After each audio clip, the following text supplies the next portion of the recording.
कहाँ खो गई थी तुम? हॉट टचिंग लव स्टोरी अब आपके सामने। गांव में कॉलेज नहीं था, इस कारण पढ़ने के लिए मैं शहर आया था।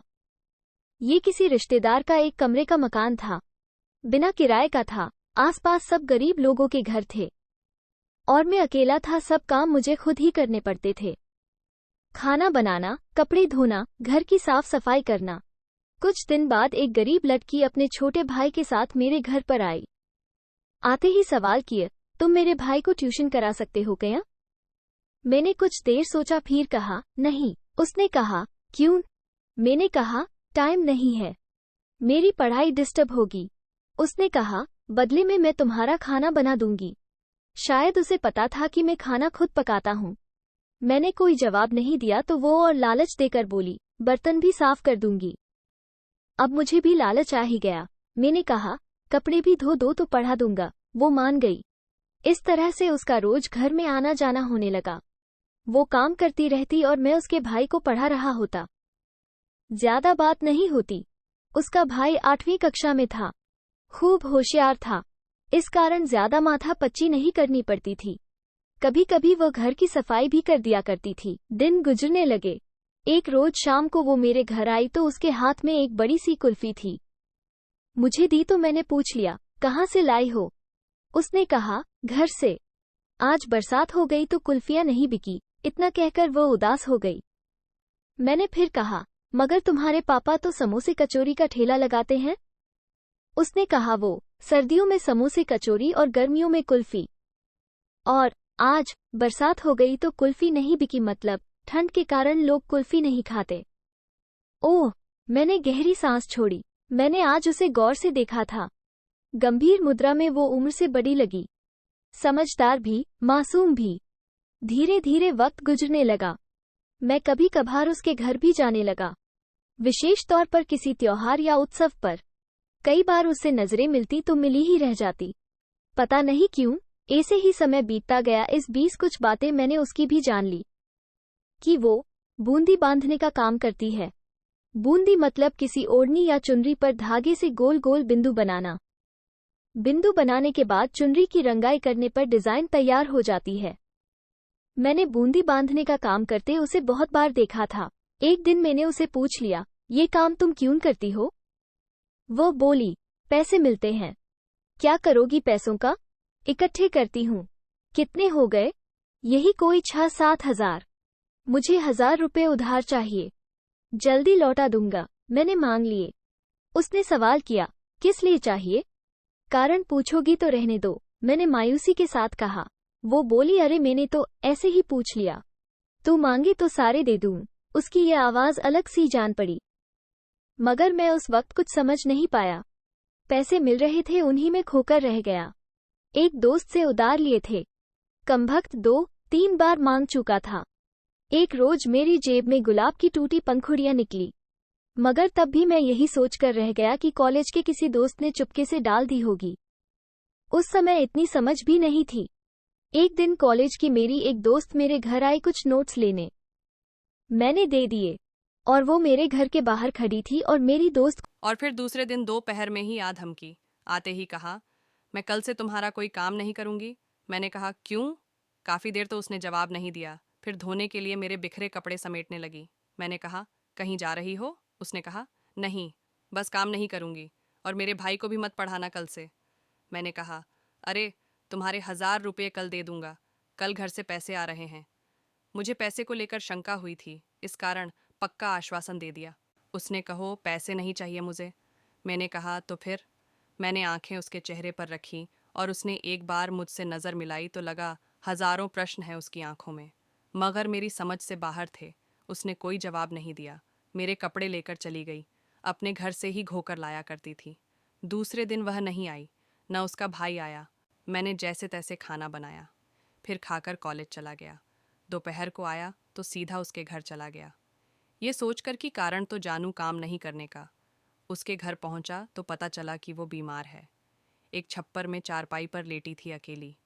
घर में उसकी मम्मी थी जो काम में लगी थी। मैं उसके पास पहुंचा तो उसने मुंह फेर लिया करवट लेकर। मैंने पूछा, दवाई ली क्या? नहीं, छोटा सा जवाब दिया, बिना मेरी तरफ देखे। मैंने कहा, क्यों नहीं ली? उसने कहा, मेरी मर्जी, तुझे क्या? मुझसे नाराज क्यों हो ये तो बता दो। तुम सब समझते हो, फिर मैं क्यों बताऊं? कुछ नहीं पता, तुम्हारी कसम, सुबह से परेशान हूं, बता दो। नहीं बताऊंगी, जाओ यहाँ से। इस बार आवाज़ रोने की थी। मुझे ज़रा घबराहट सी हुई। डरते डरते उसके हाथ को छूकर देखा तो मैं उछल कर रह गया। बहुत गर्म था। मैंने उसकी मम्मी को पास बुलाकर बताया। फिर हम दोनों उसे हॉस्पिटल ले गए। डॉक्टर ने दवा दी और एडमिट कर लिया।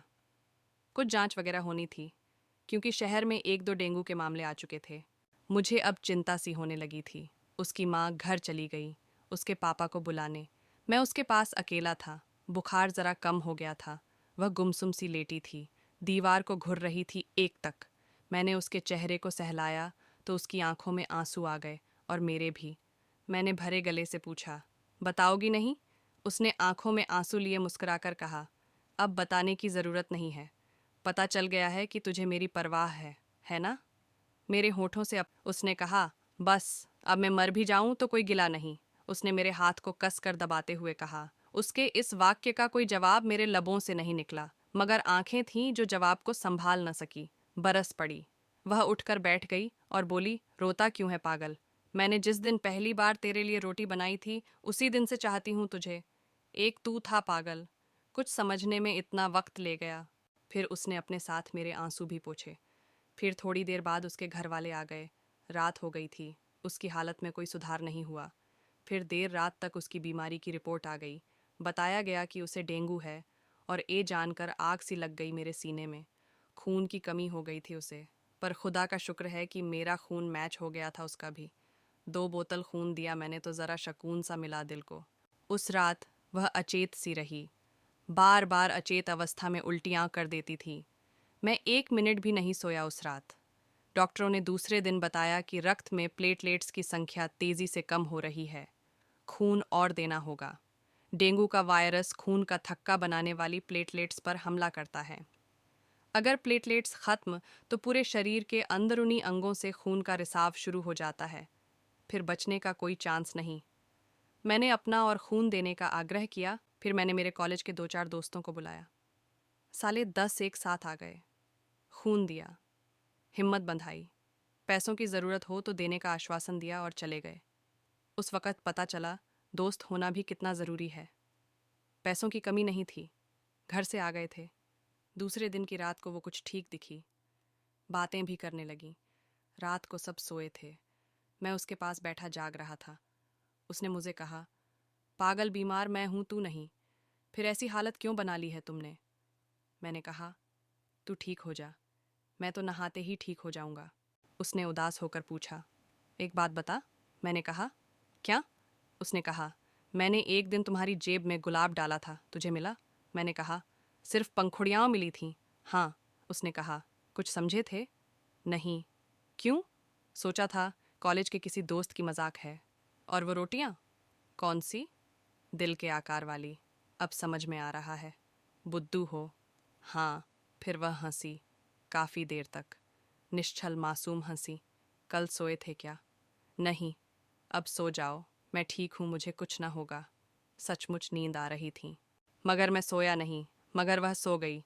फिर घंटे भर बाद वापस जाग गई। मैं ऊँघ रहा था। सुनो। हाँ, मैं नींद में ही बोला, ये बताओ, ये बीमारी छूने से किसी को लग सकती है क्या?